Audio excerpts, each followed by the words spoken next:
Beleza, sim, sim, sim. Eu vou colocar na nossa. Eu vou compartilhar com vocês dentro do Drive.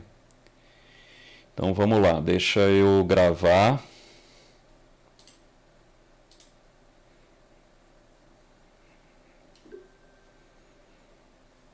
Belezinha. Então já está gravando e aqui, pessoal, estou com duas câmeras, então às vezes eu vou estar falando para uma, às vezes eu vou estar falando para outra, e eu vou me confundir ao longo, né? Lógico, né? Mas é porque eu vou gravar em dois lugares diferentes, porque se acontecer de um lugar não ficar muito legal, o outro deve ficar. Se acostumem com trabalhar com redundância, tá? Então a nossa ideia hoje, sem pressão, tá? Vinícius, pode ficar tranquilo que é sem pressão. É a gente pegar e fazer um estudo. Pessoal, eu quero fazer um estudo de 1 hora, independente de quantas questões nós vamos resolver, tudo bem? Não quero quantidade de questões. O que eu quero é que a gente consiga aprofundar no nível que vocês se sintam seguros de repente, pegar o sabadão e o domingo aí, dividir a atenção entre os componentes curriculares que vocês têm, incluindo a física, ou de repente, sei lá, deixar a física para quarta-feira, não sei. Mas que vocês tenham já algum nível de segurança de dizer, cara, eu sei exatamente o que é que eu estou fazendo. Eu sei quais são os passos e quais são os conceitos que eu vou utilizar para cada questão. E uma sugestão que eu sempre dou, independente do que você estiver estudando, é sempre que você lê o enunciado de uma questão, você conseguir colocar pelo menos uma informação, né, uma palavra, uma sentença, alguma coisa, que dirija o seu cérebro para qual assunto está sendo estudado. Então, por exemplo, vi lá um objeto que está num plano que faz 30 graus com o solo. Plano inclinado. Essa questão de você ativar essa parte, plano inclinado, isso parece que é um ponteiro lá dentro da sua mente, que dentro da sua biblioteca de recursos, ele vai lá e aperta um botãozinho lá a respeito de plano inclinado. Luiz, mas e se eu não dominar plano inclinado? Isso vai, se você realmente quer aprender e quer dominar, vai até causar em você um certo, entre aspas, mal-estar no sentido de, cara, não sei isso. Isso pode gerar uma ansiedade, né, Bárbara? Isso pode gerar uma ansiedade, Com certeza, professor. Mas aí tem remédio para isso. O que é que você faz? Para o que você está fazendo e tenha a coragem de procurar aquele assunto. Muitas vezes a gente se esconde atrás da dúvida. Parece que a dúvida é algo assim que anestesia, parece que é algo que é assim mais confortável. E não é, pessoal. A gente adoece na dúvida. Acreditem em mim, eu estou com 53 anos, eu sei o que eu falo. A gente adoece na dúvida. Então é melhor... cara, eu não sei. Eu estou vendo um plano inclinado, mas eu não domino nada de plano inclinado. Deixa aquela questão de lado por enquanto. Vai no livro, ou anotações, vídeos, sei lá. Vai em alguma fonte de informação e procura saber um pouco mais. Cara, nossa, plano inclinado é isso aqui. E aí volta para o exercício. Quando você volta, você já volta com outra cabeça. Então é importante fazer esse mapeamento. A minha briga maior com a minha filha, né, briga no bom sentido, é justamente isso. Tenta mapear, porque isso vai te facilitar muito a vida, tá? Então aqui a gente vai fazer exatamente isso. Então eu vou fazer uma leitura bem descomprometida, a primeira leitura aqui do texto, bem, realmente assim, super de boa, e depois eu vou aprofundando essa leitura em busca de, cara, eu tenho que explicitar as informações e conectar as ideias. E para eu fazer isso, pessoal, tem uma argamassa. A argamassa é o conhecimento, obviamente. Então, vamos desenvolver esse negócio aqui, ó. Então, essa questão aqui foi do ano de 2011, foi da CES Gran Rio, era uma prova para técnico químico, tá? Então, ou melhor, foi uma prova para técnico químico. Então, ele coloca assim: se um corpo com massa igual a 400 gramas percorre uma distância de 1.200 metros em 2 minutos, a energia cinética média do corpo no referido trajeto expressa em joules é... Bom, mesmo na leitura de boa, uma leitura bem assim tranquila, eu já vi que ele fala em massa, Eu já vi que ele fala em espaço, eu já vi que ele fala em tempo e que ele fala em energia. Eu já vi essas 4 grandezas estão presentes aí. O que o meu cérebro começa a fazer nesse momento é como é que eu ligo esses negócios, como é que eu ligo os dados, né, que a gente chama dados, né, com a situação problema. Então, antes de partir para como eu ligo, o que eu faço é, tentando também dar uma forcinha para minha mente, tirar esses dados e tirar do texto e destacar. Isso aí ajuda que eu me concentre naquilo que está sendo feito. Então, ó, vou fazer exatamente isso. Deixa eu só colocar o mouse aqui, porque senão não vai funcionar, né? Então, ó, vou colocar aqui, dados. Então, beleza. Então, vou colocar massa, 400 gramas.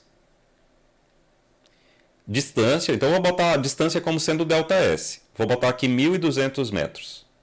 1.200 metros. O tempo, então eu vou botar como se fosse ΔT.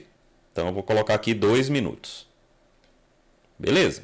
E eu tenho um problema. Então eu vou colocar aqui, ó, o problema. Tá. Qual é o problema? Energia cinética. Então eu vou colocar aqui. Tem gente que chama de K. Eu vou botar aí C, porque no final o que interessa é que a gente entenda o que é que a gente está procurando. Então eu vou botar a energia cinética como sendo EC. Beleza. Então, ok.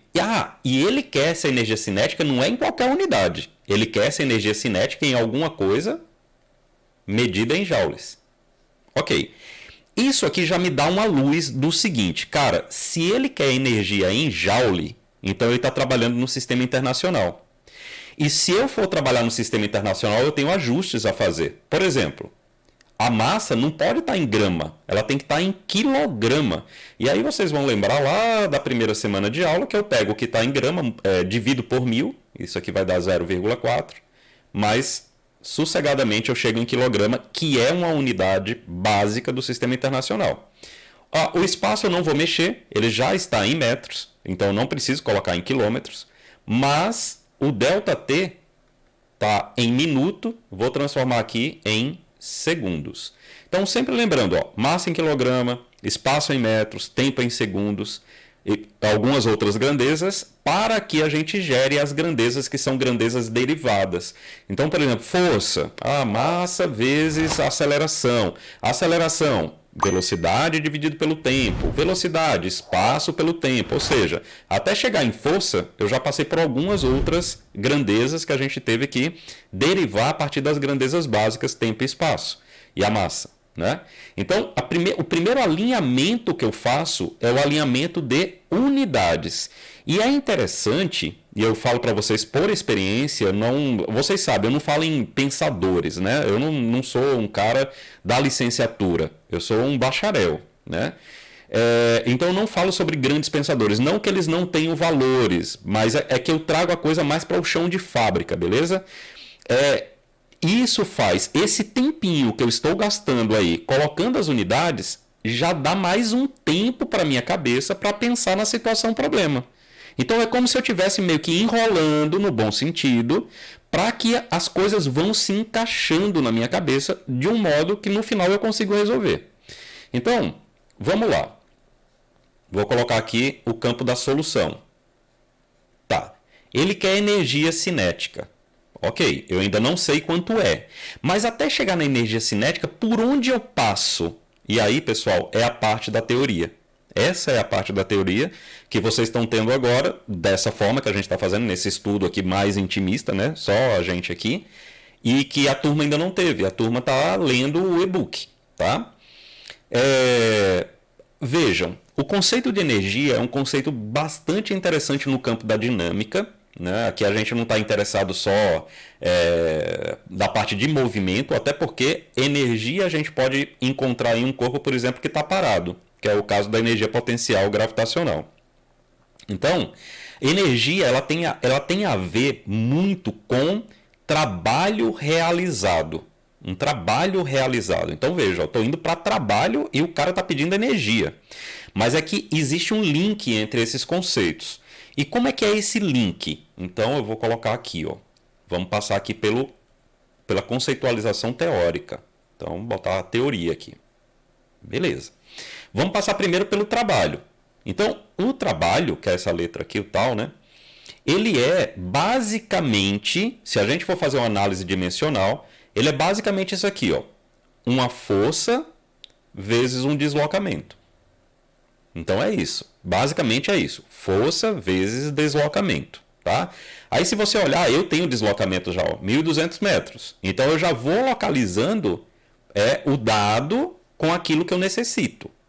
Só que isso eu coloquei, né? O trabalho basicamente é isso. E por que eu estou colocando basicamente? Porque na verdade existe aí um conceito a mais. Ele não é só esse. Não sei se vocês vão lembrar que quando a gente estava vendo vetores na sala de aula, eu comentei sobre 2 tipos de produto vetorial. Eu comentei sobre o produto vetorial interno, produto interno ou produto escalar, e o próprio produto vetorial. O trabalho, ele é um produto interno. Olha que coisa interessante. A força é um vetor. O deslocamento, conforme a gente já viu, também é um vetor. É tanto que, se eu me deslocar para frente, a gente chama que esse ΔS é positivo. Se eu me deslocar para trás da mesma quantidade, esse ΔS é negativo. É aquilo que a gente classifica como movimento progressivo e movimento retrógrado. Ora, mas é o mesmo módulo. Por que que indo para frente é positivo e indo para trás é negativo? Essa é uma questão de referencial vetorial. O ΔS também é um vetor. Então, quando eu multiplico 2 vetores, e aqui vocês estão vendo que eu não estou colocando a setinha de vetores em cima, mas eu vou fazer isso, na verdade, eu tenho 2 produtos diferentes que poderiam ser ali calculados. O produto interno, e o produto interno ele resulta em um escalar. Apesar de multiplicar 2 vetores, o produto, o valor final, é um escalar. Então, ó, vetor força, vetor espaço, o produto interno é um ponto, então eu estou caprichando aqui no ponto, e isso aqui vai me dar um escalar. O trabalho não é vetorial. O trabalho ele é um escalar. Ele não tem direção e sentido, ele só tem módulo. Ah, Luiz, mas eu posso encontrar um trabalho negativo? Normalmente a gente classifica os trabalhos não em positivo e negativo, mas sim em trabalho motor e em trabalho resistente. Por exemplo, o trabalho provocado por uma força de atrito é sempre um trabalho resistente. Por quê? Porque a força de atrito é sempre uma força de oposição ao deslocamento. Ela não serve para impulsionar o corpo, fisicamente falando aqui, né, da forma que a gente comenta, o atrito não serve para impulsionar o corpo, ele serve para frear o corpo. Tá? Estou sendo bem simplista na explicação, mas é o conceito mais intuitivo que nós temos. E aí o que é que acontece? Quando eu realizo o produto interno, isso aqui vai para uma equação que é assim, ó. O módulo da força vezes o módulo do ΔS vezes o cosseno do ângulo que separa a força do deslocamento. Isso aqui vocês já viram. Eu vou procurar uma figurinha aqui para auxiliar a gente. Para ficar ilustrado. Certamente vocês já viram uma figura desse tipo aqui, ó. Deixa eu pegar. Então, desse tipo aqui, ó. Pronto. Certo? Então, desse tipo aí, ó, vocês podem observar que o que é que está acontecendo aqui? Esse corpo rosinha aqui, ele vai se deslocar para essa outra posição, ou seja, ele tem um deslocamento, veja que tem um vetor aqui em deslocamento, mas não é com uma força na horizontal. O deslocamento é na horizontal, mas a força é oblíqua. Isso aí é uma situação cotidiana. Por exemplo, quando você está carregando uma mala no piso do aeroporto, alguma coisa do tipo, você não puxa a mala na horizontal, você puxa a mala inclinado. E aí entram outros conceitos que eu não vou falar agora, mas, por exemplo, nem todo o módulo dessa força está provocando esse deslocamento, está ajudando nesse deslocamento. Não, somente parte dessa força está ajudando no deslocamento. É tanto que, se nós pegarmos essa força e decompormos esse vetor, ela vai ter uma componente na vertical que simplesmente não provoca o deslocamento e uma componente na horizontal que sim, essa é a responsável pelo deslocamento.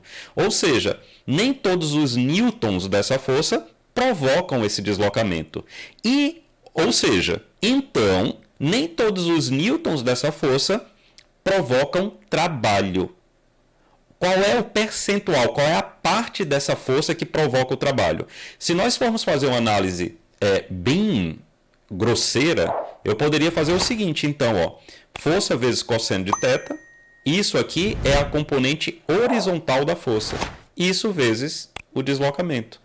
Então, no final, o comportamento do produto interno, ele dá margem a gente entender que, na verdade, nós estamos trabalhando com a componente horizontal, a componente que está na direção do deslocamento. E quando eu utilizo esse tipo de equação, eu estou calculando o tal do trabalho. Então, o trabalho vem desse ponto, beleza? Até aí, pessoal, tranquilo para vocês? Sim, professor. Tranquilo? Tranquilo. Legal. Então, o que é que acontece? Né? No nosso problema, ele não diz o ângulo, ok? Ele não fala, tem uma força de tantos newtons, ele não tem essa informação. Mas é importante que nós saibamos de onde vem o negócio. Luiz, e se a força estiver completamente na horizontal? Bom, esse ângulo θ seria 0 grau, cosseno de 0 é 1, eu ficaria só com F vezes ΔS, ou F vezes D. Simples assim. Então, toda a força estaria executando o trabalho. Todos os newtons dessa força seriam os newtons responsáveis por esse deslocamento, com a característica que esse deslocamento vai ter. Então, é isso. Em suma, é isso. Vejam que o equacionamento de trabalho não é simplesmente força vezes deslocamento. Ele tem aí um tratamento que precisa ser observado. No nosso caso, a gente não tem acesso a esse ângulo. Portanto, nós vamos tratar como sendo F vezes D mesmo, ou F vezes ΔS, porque não tem o que fazer. Só que nós temos uma outra coisa. A gente não tem o F. A gente não tem. Então, vamos lembrar aqui. O que é força? Lá pela segunda lei de Newton, a gente sabe que força resultante é igual a massa vezes a aceleração. A gente já sabe disso. Sabe que a força é um vetor, nós sabemos que a aceleração também é um vetor, tá? Mas trabalhando em forma de módulo, nós temos que o módulo da força é igual a massa vezes o módulo da aceleração. A gente também já tem esse conhecimento aqui. Beleza. Só que o nosso problema é que nós temos massa. Nós temos a massa, está aqui, 0,4 kg. Mas nós não temos aceleração. Nós não temos isso. Né? Então ficaria difícil de se calcular isso. Beleza. Aí a gente vai para um outro equacionamento. Então eu estou dando aqui, fazendo um tour com vocês, por base de todo o equacionamento que pode ser útil para a resolução dessa questão. Tá? Beleza. Outra equação interessante, outro fenômeno interessante, outra grandeza interessante a ser medida é que, se nós pegarmos o trabalho, vamos pegar o trabalho aqui e vamos fazer o seguinte. Eu vou pegar o trabalho simplesmente como força vezes ΔS. Ok? Só para a gente simplificar tudo que a gente já explicou aqui. A força eu vou colocar aqui como massa vezes aceleração, como a gente já viu. Então eu fico com isso aqui. Então o trabalho é igual a massa vezes a aceleração, que é a força vezes o ΔS. Nós sabemos que a aceleração é ΔV, a aceleração média, né? ΔV por ΔT. Então, vezes ΔS. Eu estou puxando toda a minha memória de equação. Nós sabemos também que o ΔV, ou seja, a variação de velocidade, ela é também uma variação de espaço pelo tempo. E outra, ele não diz para a gente se há a aceleração. Ele não fala assim, o corpo estava imóvel e depois atingiu uma certa velocidade. Ele não fala isso, né? Ele não dá margem para a gente entender isso. Mas eu poderia escrever a aceleração como sendo variação de espaço pela variação de tempo ao quadrado, vezes ΔS. Eu poderia fazer isso, poderia trabalhar com isso aqui. tá? E aí eu chegaria numa equação de trabalho que seria massa vezes ΔS, ó, ΔS vezes ΔS ao quadrado, dividido por ΔT ao quadrado. Beleza, mas eu posso traduzir isso de uma outra forma. Massa vezes ΔS por ΔT ao quadrado. E eu posso colocar então que trabalho é massa vezes variação de velocidade. Velocidade ao quadrado. Massa vezes velocidade ao quadrado, tá vendo? Eu poderia colocar isso, porque ΔS sobre ΔT é V, é velocidade. Então, eu teria massa vezes a velocidade ao quadrado. Essa é uma outra forma de eu também trabalhar com o trabalho, né? Trabalhar com o conceito de trabalho, né? E nós teríamos esse outro equacionamento aqui também, beleza? Só que, olha só, é isso que eu estou falando, nós estamos fazendo um tour, mas nós temos que resolver um problema. Eu não tenho a velocidade, eu tenho tempo.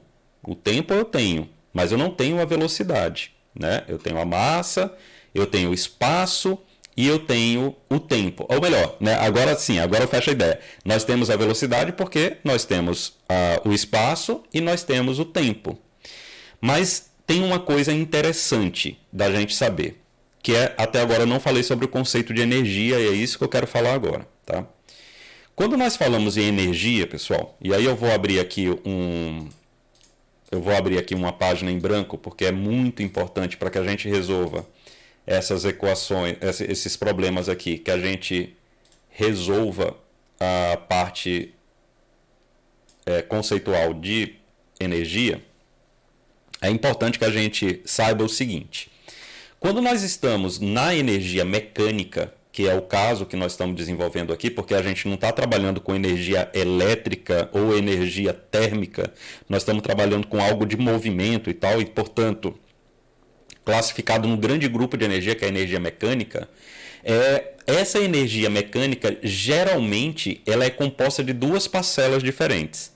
A energia potencial, e essa energia potencial ela pode ter várias fontes. Por exemplo, a potencial gravitacional ou a potencial elástica. Eu vou falar sobre as duas rapidamente, mas é uma energia potencial. Ela tem a ver não com movimento, ela tem a ver com a potencialidade de um movimento. Como é que eu explico isso? De uma maneira muito simples.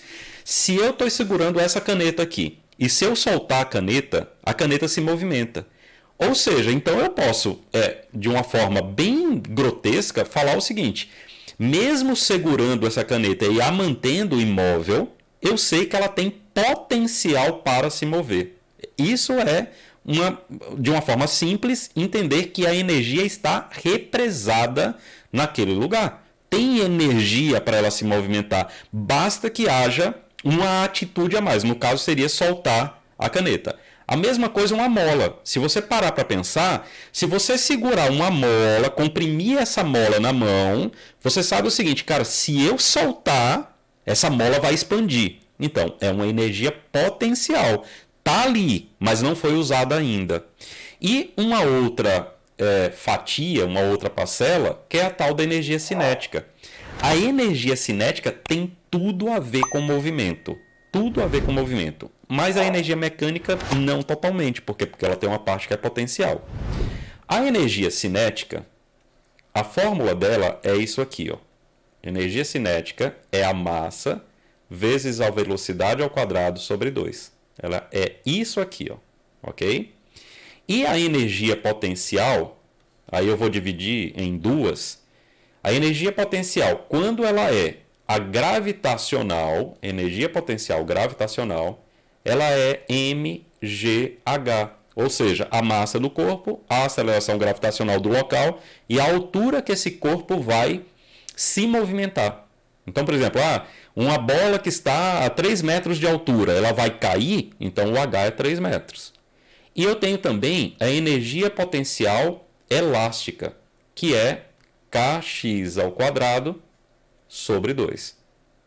O x é exatamente a deformação da mola. Então, imagina assim, eu tenho uma mola de 15 centímetros e eu comprimo essa mola até ela ficar com 10 centímetros. Então, qual foi a deformação? É a diferença. Se ela tem 15, mas eu comprimi e ela ficou com 10, a deformação foi de 5. E o K é uma constante que a gente chama de constante elástica que tem a ver com a construção daquela mola. Ou seja, de qual material ela é feita? É aço inox? É ferro? É alumínio? Do que ela é feita? E também a composição geométrica. Qual é a bitola do material que eu usei para dobrar e transformar a mola? Então é isso, tem a ver com a construção da mola, beleza? Que não vai ser muito o nosso foco, mas para vocês terem uma ideia. E o interessante, eu acho que a forma mais fácil de mostrar essa questão da energia mecânica é através do princípio da conservação da energia mecânica. Então eu vou colocar aqui, ó, princípio da conservação da energia mecânica. O que é que a gente fala no campo conservativo? Por exemplo, o campo gravitacional, ele é um campo conservativo.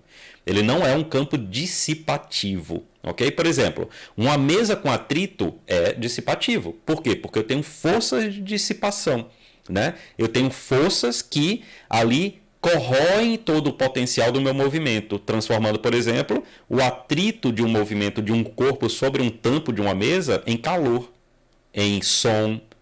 Ou seja, eu estou tirando parte da energia mecânica e transformando essa energia em outras naturezas, energia de outras naturezas, térmica, sonora, né, acústica, né, e por aí vai. Tá? Mas o princípio da conservação da energia mecânica ele diz o seguinte: a energia mecânica no início de um determinado fenômeno precisa ser igual à energia mecânica no final desse fenômeno. Uma forma mais bem simples da gente entender isso. Imaginem o seguinte, que eu tenho um corpo, então eu tenho um corpo, esse corpo ele cai, né, de uma determinada altura, então eu estou com esse corpo aqui em cima e ele cai de uma determinada altura. Beleza. Então eu tenho qual é a minha altura inicial e tenho qual é a minha altura final. Ok. E vamos dizer que eu também saiba qual a velocidade, vamos dizer que a velocidade inicial dele é zero. Vamos colocar assim, que a velocidade inicial dele é zero. Ele sai do repouso. Obviamente que ele vai ter uma velocidade final aqui diferente de zero, né? Porque a velocidade dele, como ele tem uma aceleração para baixo, esse corpo ele vai descer acelerado e o módulo dessa velocidade vai ser maior do que a velocidade lá do início. Então o que é que ocorre? Se eu pegar a energia mecânica inicial e pegar aqui a energia mecânica final, elas têm que ser de mesmo módulo, elas têm que ter o mesmo valor. Mas observem, como a energia mecânica é a soma de energia potencial e energia cinética, a soma eu dizer que o EMI é igual ao EMF tem que assim, intuitivamente trazer para mim a seguinte noção. Caramba, como é que essa soma se mantém constante? A soma se mantém constante quando as parcelas dessa soma são compensadas ao longo do movimento. Então, por exemplo, nesse exemplo aqui, isso fica muito claro. Se no início do movimento, nesse ponto superior, a velocidade era zero, e eu sei que a energia cinética é massa vezes velocidade ao quadrado sobre 2, então nota, a velocidade é zero, então eu tenho aqui no início, né, esse cara aqui, com energia cinética inicial nula. E a energia potencial inicial é máxima. Por que é máxima? Porque ela depende da altura. E quando eu estou no início, eu tenho a minha máxima altura para ser cumprida. Então, ela é máxima. Ou seja, então quem é o EMI nesse caso? Nesse caso, ele é só mgh. Por quê? Porque a outra parcela mv ao quadrado sobre 2 é nula, dado que a velocidade final é nula. Já a EMF vai ter energia cinética final máxima. Por quê? Porque a maior velocidade que esse corpo adquire é exatamente no instante final da sua trajetória. Deu mais tempo para ele ser acelerado. Já a energia potencial final vai ser nula. Por quê? Porque ele não tem mais altura. Ele já cumpriu a altura que ele tinha. Portanto, a energia mecânica final é praticamente a energia cinética, que é mv ao quadrado sobre 2. Ou seja, então, pegando aqui essas duas informações, eu tenho o seguinte, que o mgh é igual a mv ao quadrado sobre 2. Lembrando que o h é esse h final aqui, ó. Foi esse ΔH aqui, tá? Eu estou considerando que aqui é 0 e aqui é um h, beleza? Desculpa, exatamente o contrário, né? Exatamente o contrário. O h aqui no final é que é 0, né? Ele cumpriu toda a altura dele. Então, o h aqui no final é 0. Então, ó, eu vou ficar com isso aqui, ó. Aqui é o h0, né? É o h inicial. Então, ó, posso cortar m com m, por exemplo, e eu poderia fazer uma relação dessas duas equaçõezinhas aqui, desses dois termos aqui. V ao quadrado sobre 2. Eu posso passar o 2 multiplicando, o 2 do denominador, e extrair a raiz quadrada. Então, por exemplo, eu chegaria à conclusão que a velocidade do corpo aqui no final, que é o v, ele é a raiz quadrada de 2gh. Que inclusive tem muita gente que decora essa equação. A velocidade no final do movimento é raiz quadrada de 2 vezes g vezes h. Mas não precisa decorar. Porque se você souber o que é que você está fazendo, você chega lá. Você não precisa decorar. Agora, de tanto usar, você já parte direto para o negócio. Mas veja, partir direto para o negócio não significa dizer que você decorou. Tranquilo, pessoal? Até aqui? Sossegado? Tranquilo. Tranquilo? Beleza. Então, ó, De boa. voltando aqui para o nosso problema, né? Voltando aqui para o nosso problema. Nós temos o trabalho aqui seria isso aqui, né? mv ao quadrado sobre v ao quadrado, né? E tal. Nós temos massa, nós temos a velocidade, porque se você pegar o espaço e dividir pelo tempo, você tem a velocidade. Só que muito cuidado. Vou falar aqui mais uma coisa. Vamos lá.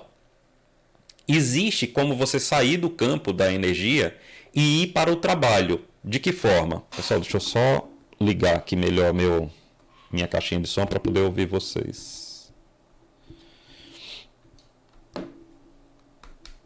Pronto, agora sim. Então, é o seguinte, é dito o seguinte. Vamos lá.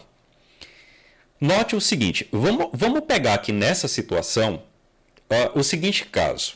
Nós sabemos que o trabalho é força vezes deslocamento. Beleza. E vamos colocar aqui nessa situação. Qual é a força que traz esse corpinho aqui, para cá?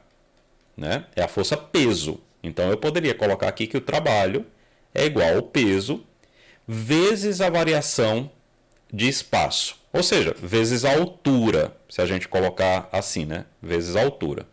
Aqui é força peso, tá? Lembrando que a força peso é massa vezes G, vezes ΔS. Esse ΔS é justamente a diferença de altura. Então eu posso muito bem colocar que o trabalho é igual a mg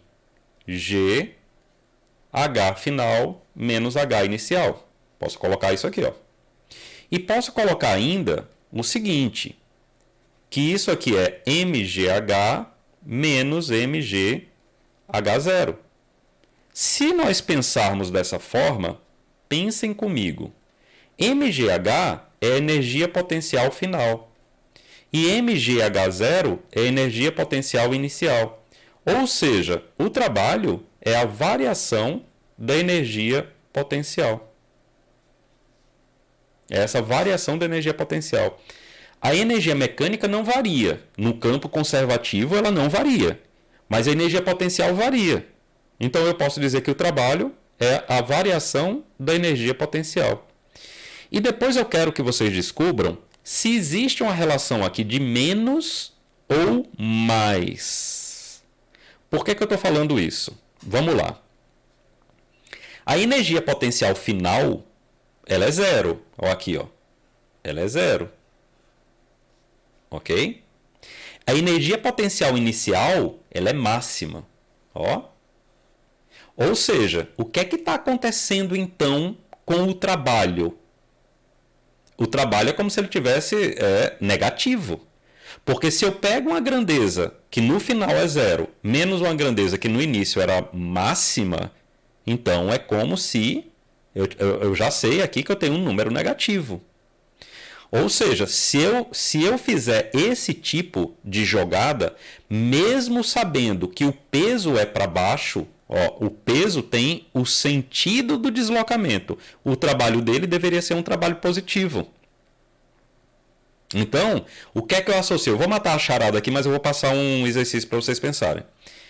Então, o que é que eu associo? Que o trabalho ele é menos a variação de energia potencial, menos o módulo da variação da energia potencial. Porque senão, na verdade assim, o trabalho deveria ser positivo. Lembrando, né? Lembrando, por que o trabalho deveria ser positivo? É aquela figura que a gente colocou lá na outra. Olha aqui, ó. Se a força aponta no sentido do deslocamento, o ângulo entre a força e o deslocamento é zero. Cosseno de zero é 1. Então o trabalho deveria ser positivo. Quando que o trabalho é negativo ou trabalho resistente? É quando o ângulo é de 180 graus. Porque 180 graus o cosseno é menos 1. Então o trabalho seria menos força vezes deslocamento. Então, aqui no caso, mesmo o trabalho sendo positivo, por causa da direção e sentido da força, ele está dando um número negativo. Por quê? Por causa da variação da energia potencial. Então, o que é que a gente faz para fazer esse ajuste de sinal? A gente coloca que o trabalho é menos a variação da energia potencial. Menos e não mais. Porque senão a gente vai ter um trabalho negativo e não era para ter. Era para ter um trabalho positivo, porque a força aponta no mesmo sentido do deslocamento do corpo. Beleza? Agora, depois eu quero que vocês executem um estudo para vocês chegarem nessa conclusão aqui, ó. Trabalho é variação de energia cinética, beleza? Não é menos, é mais mesmo. O trabalho é a variação da energia cinética, ok? E eu vou usar esse conceito para poder resolver essa questão. Porque nota, eu tenho o trabalho, eu consigo, só que o trabalho é a variação da energia cinética. E aqui o que é que ele está pedindo? Ele está pedindo a energia cinética média. Ele não está pedindo a variação da energia cinética. Ele está pedindo a cinética média. Então o que é que eu vou trazer para cá? Energia cinética é massa vezes velocidade ao quadrado e entra, ó, esse 2, está aqui de acordo com a nossa equação aqui, ó. Entra esse 2 que a gente não enxerga tão fácil na equação aqui do trabalho. Beleza? Mas nós já temos tudo. Então, o que é que nós vamos fazer aqui? Vamos pegar os dados e vamos calcular. Energia cinética, a massa, que a gente já colocou em quilogramas, ó, 0,4 quilogramas. A velocidade, que é 1.200 dividido por 120, já em metros por segundo. Então, isso aqui vai dar 10. 10 ao quadrado é 100, dividido por 2. Então, 0,4 vezes 100 vai dar 40. 40 dividido por 2, 20. Letra B. Aqui eu vou colocar em outra cor, porque senão não chama atenção, né? Então, ó, letra B, 20 joules. Então, eu vou colocar aqui, ó, energia cinética, 20 joules. Tranquilo, meu povo? Sossegado? Tranquilo, professor. Faz a parte do trabalho aí, usando essa figura como referência da minha dúvida. Quando você diz que a força é 180 para dar o menos 1, quer dizer que tem alguma coisa puxando o objeto que é para frente, mas tem uma coisa puxando, é isso? Exatamente. Eu vou colocar aqui uma situação, força de atrito. Aí eu vou pegar a figurinha e você vai ver. É intuitivo. É bem intuitivo, tá bom? Pronto. Essa figura aqui vai ajudar demais. Essa daqui, ó.